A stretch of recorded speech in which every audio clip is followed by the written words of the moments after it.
Inihayag ng Philippine National Police na pababa ang bilang ng mga krimen sa kabila ng unti-unting pagdami ng mga tao sa mga mall ngayong papalapit na holiday season.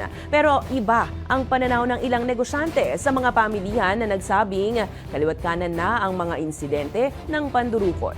Ang balitang A to Z ni Kim Salinas.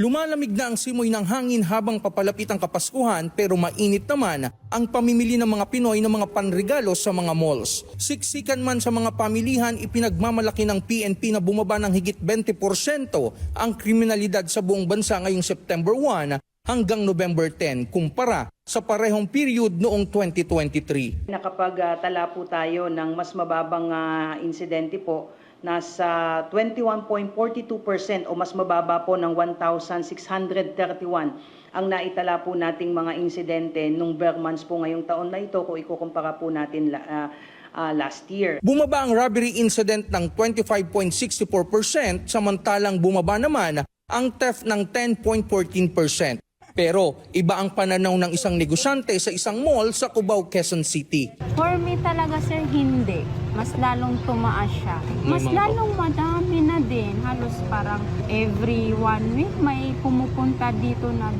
mga 2 beses o 3 beses na mga pulis kasi tinitrace nila yung mga nawawalang mga phone. Sa kabila ng mababang datos ng krimen sa tala ng PNP, iginiit ng pulisya na paiigtingin pa ang police visibility sa lahat ng matataong lugar. Kapag kaganyan po ay naka-heightened alert na po ang PNP and effective December 15 po hanggang January 10 ay canceled po lahat po ng leave ng Philippine PNP personnel po to make sure we have sufficient number of PNP personnel na madideploy po natin during the holiday season po. Partikular na tututukan ng pulisya ang mga pamilihan at pasyalan ngayong holiday season.